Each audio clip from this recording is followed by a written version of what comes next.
রংপুরে একই পরিবারের 4 জনকে হত্যার ঘটনায় পুলিশের ব্যাখ্যায় আস্থা নেই স্বজন ও স্থানীয়দের। এ নিয়ে বিস্তারিত আলোচনা করতে আমাদের সাথে যোগ দিয়েছেন সুপ্রিম কোর্টের আইনজীবী আজিজুর রহমান দুলু। জনাব আজিজুর রহমান দুলু, আপনাকে স্বাগত জানাচ্ছি ইন্ডিপেন্ডেন্ট টেলিভিশনে। যেটি জানতে চাইবো আপনার কাছে, যে মাদক সেবনে বাধা দেয় এই হত্যাকাণ্ড ঘটেছে, পুলিশের এই যে বক্তব্য এবং ব্যাখ্যা, সন্তুষ্ট হতে পারছেন না অনেকে। আপনার কি মনে হয়, কি কারণ? আমার মনে হয় যে মানুষের মধ্যে এক ধরনের ডাউট তৈরি হয়েছে যে দুইজন মাদকাসক্ত কিভাবে এই ধরনের 4 জন ব্যক্তিকে যে ঘটনায় পুলিশের বর্ণনায় এসেছে সেভাবে হত্যা করেছে। আইন আমাদেরকে একটা জিনিস শিখিয়েছে, সেটা হলো যে 1943 সালের পুলিশ রেগুলেশনস এর 283 একটি রেগুলেশন আছে। এই রেগুলেশনে বলা হয়েছে যে কোনো আসামি যদি পুলিশের নিকট দোষ স্বীকারোক্তি প্রদান করে, তাহলে পুলিশ প্রথমে যে কাজটি করবে, পুলিশ বলতে এখানে তদন্তকারী কর্মকর্তাকে বুঝিয়েছি, এবং অন্য কোনো পুলিশ অফিসারের নিকট বিবৃতি দিলে সেটা অ্যাকসেপ্টেবল হবে না।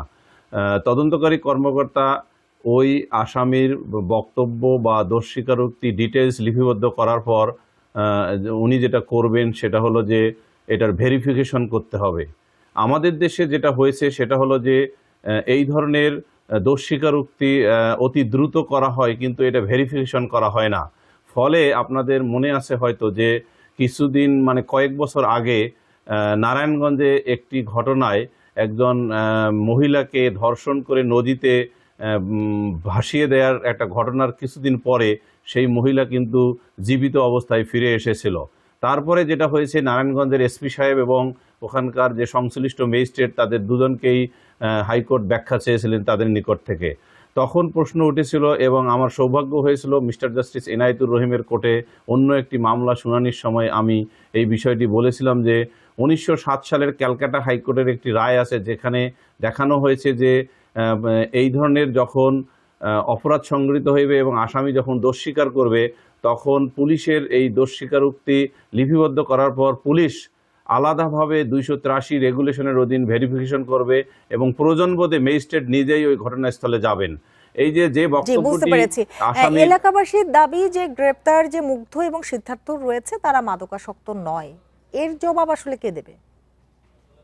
বিষয়টি কিন্তু 1943 সালের পুলিশ রেগুলেশনের 283 রেগুলেশন অনুযায়ী ভেরিফিকেশন করতে গেলে যে জিনিসটা আসবে সেটা হলো যে যেভাবে সিঁড়িতে 2 জনের লাশ পাওয়া গিয়েছে বা হত্যা করার ঘটনা ঘটানো হয়েছে ছাদে, সিঁড়িতে, এবং তারপরে তার ছোট ছেলেকে, এই সিঁড়িতে 2 জনের হত্যাকাণ্ড এখানে সম্ভব কিনা এটার কিন্তু একটা ডেমনস্ট্রেশন মানে করে দেখা দরকার। অথবা তারা যে কি পরিমাণ মাদকাসক্ত হয়েছিল, তাদের মাদকাসক্ত হয়ে তাদের নিজেদের মধ্যে কন্ট্রোল ছিল কিনা, সক্ষমতা ছিল কিনা।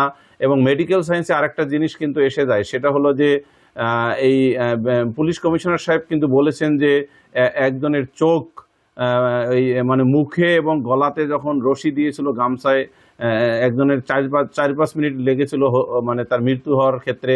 সেই ক্ষেত্রে উনি বলেছেন যে চোয়ালটা ভেঙে গেছে বা ক্ষতিগ্রস্ত হয়েছে, একই সাথে চোখ একটা বাহির হয়ে গেছে, ছিটকে পড়ে গেছে।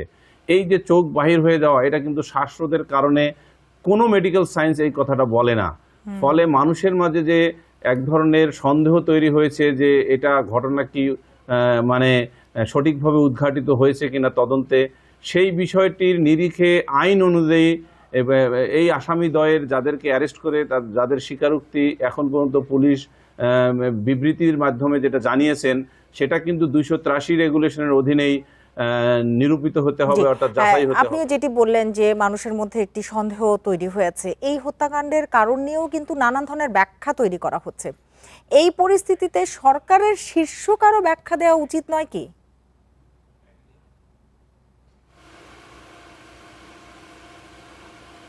ডেফিনেটলি সরকারের শীর্ষ কারো ব্যাখ্যা দেওয়া উচিত বলে আমি মনে করি, এবং সেই সাথে সরকারের আরও একটি বিষয় চিন্তা ভাবনা করে পদক্ষেপ নেওয়া দরকার। সেটা হলো যে ধরেন এই ধরনের ঘটনা সিলেটেও আমি এর আগে একটা মিডিয়া মারফত জেনেছি যে একটা পরিবারে এই ধরনের হত্যাকাণ্ড হয়েছে, রংপুরেও হয়েছে। সরকারের এখানে যে জিনিসটি করা দরকার সেটা হলো যে সংশ্লিষ্ট কর্তৃপক্ষের একটা সিনারিও প্ল্যানিং করা দরকার, যে আজকের সিলেট অথবা রংপুরে যে ঘটনাটি ঘটেছে, আমরা যদি বিশেষভাবে রংপুরের এই ঘটনাটি সামনে নেই, আগামীতে যদি 10টি জেলায় 10 ধরনের এই ধরনের ঘটনা ঘটে, 10টা ফ্যামিলিতে এই ধরনের ঘটনা ঘটে, তখন আমাদের কি ধরনের পদক্ষেপ নেওয়া দরকার এবং এই ধরনের ঘটনা প্রিভেন্টিভ স্টেজে বা প্রিভেনশনের জন্য আমাদের কি ধরনের ব্যবস্থা নেওয়া দরকার সেটাই কিন্তু সেটাও আমাদের ব্যাখ্যা দরকার। জি, বুঝতে পেরেছি। জনাব আজিজুর রহমান দুলু, আমাদের হাতে একেবারেই সময় নেই, আপনাকে অনেক ধন্যবাদ আমাদের সাথে যোগ দেওয়ার জন্য, সময় দেওয়ার জন্য।